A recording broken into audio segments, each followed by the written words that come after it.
V dnešnom videu máme koloristku Dianu Bajbar, s ktorou si rozoberieme akú tému? Šampóny.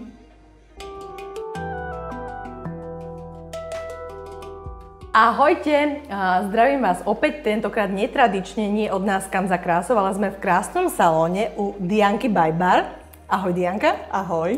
Dianka je hlavne koloristka a my sa tešíme, že spolu si pripravíme videjka na rôzne témy ohľadne starostlivosti o vlasy. A dnes by som sa ťa, Dianka, chcela spýtať hlavne na šampóny, pretože už len pri obyčajnom šampóne myslím si, že je toho veľmi veľa, čo sa vieme dozvedieť od teba ako odborníka a čo vieme hlavne poradiť našim čitateľkám. Moja prvá otázka je, ako ty vôbec radíš už len pri výbere samotného šampónu svojim klientkám?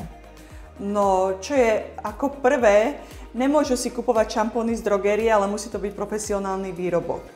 Šampóny z drogérie vlas obalia a sú plné sulfátov, čo nám iba napení, ale nespraví nám žiadnu výživu. Vlas ako keby bol obalený nejakou fóliou a donútra sa nám nič nedostane. Preto je veľmi dôležité, aby sa používali výrobky špeciálne profesionálne, kde nám vlastne na každý typ alebo každý problém si vieme vybrať ten správny výrobok. Vždy radím mojim klientkám a babám, ktoré ku mne teda chodia, tým, že sa zameriavam na tú koloristiku, takže ja veľa robím od zosvetľovania, farbenia a rôzne aktuálne trendy techník, takže ako náhle už vlas je chytený odfarbením, farbením, potrebuje hydratáciu. Takže vždy hydratáciu. Máme zvolený šampón. Samozrejme, následne sa ťa určite budú aj často pýtajú tvoje klientky, že ako často umývať a ako správne umývať vlasy šampónom. Ako často je tiež veľmi individuálne, lebo každý má potrebu inú.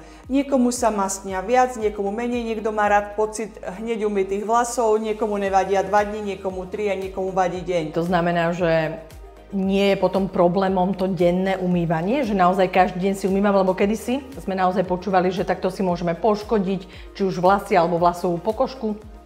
Pokiaľ používate profesionálne výrobky, presne zvolené na váš typ vlasov, nevidím v tom problém. Takže tam bol opäť zakopaný. Dobre, a prosím ťa, pokiaľ už teda idem si umývať a mám pripravené všetko, čo mám, ako mám postupovať pri umývaní a mám si umývať raz alebo až 2-krát? Je to potrebné? Ak si umývaš každý deň vlasy, tak stačí podľa mňa raz, lebo každý deň si ich umývaš, takže sa zbavuješ iba tej nečistoty, tých nánosov zvonku, ktoré zmieš.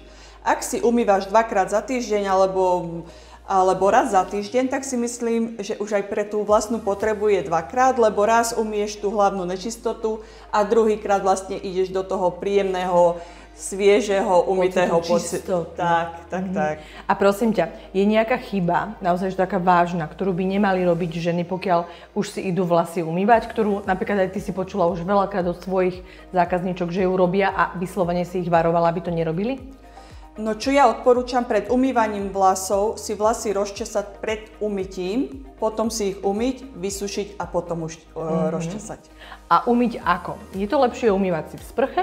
Alebo môžeme taký ten náš ženský tradičný rýchly postup, šup cez predklonená hlava nad vaňou, opláchnem, 2-krát a mám hotovo? Za mňa určite v sprche, kvôli tomu, že si ich viem krásne umyť, krásne vymyť a nezostane mi tam žiadna pena alebo žiadny nános z produktu, čo mi môže vlas rýchlejšie zamastiť alebo môže mať problém s finálnou úpravou. Moja otázka ešte, ktorá nasleduje následne, lebo myslím, že sú ženy v takých tých dvoch táboroch, že je potrebné ešte potom niečo na vlas použiť alebo netreba, veď som si ich umyla a vlasy sú pripravené. Vysuším si ich alebo prirodzene, či už fénom a je hotovo. Samozrejme, musíte vždy použiť kondicionér. Šampón nám vlas otvorí a vyčistí a kondicionér nám to všetko krásne zatvorí a vlastne dodá hydratáciu. Ak nepoužijeme ten kondicionér, vlas iba umytý šampónom je veľmi tvrdý a veľmi zle sa s ním pracuje a veľmi sa poškodzuje, lebo sa s ním ho trhá. Trhá sa, takže určite kondicionér. V prípade, ak ten vlas potrebujem viac hydratovať alebo viac ho vyživiť, tak ešte môžeme použiť masku. No dobre, ja si myslím, že sme prešli do záveru, čiže malo by sa po šampóne určite použiť to, čo je nutné, a to je kondicionér, ako si povedala. Áno. Ale pokiaľ vy máte ešte nejaké ďalšie otázky na Dianku, čo sa týka vôbec šampónu, jeho výberu, používania, akúkoľvek otázku, čo by ste sa chceli spýtať, napíšte nám určite dolu pod video. Dianka vám určite veľmi rada odpovie. Ja ti veľmi pekne ďakujem za pozvanie a ja sa teším aj na ďalšie témy, ktoré vám s Diankou chceme pripraviť. Budeme aj radi, keď vy sa budete pýtať už na niečo konkrétne, čo by ste chceli, aby sme od Dianky vedeli. No a ešte raz ďakujem. Ďakujem aj ja. A vidíme sa pri ďalšom videu u nás na Kam za krásou. Ahojte. Ahojte.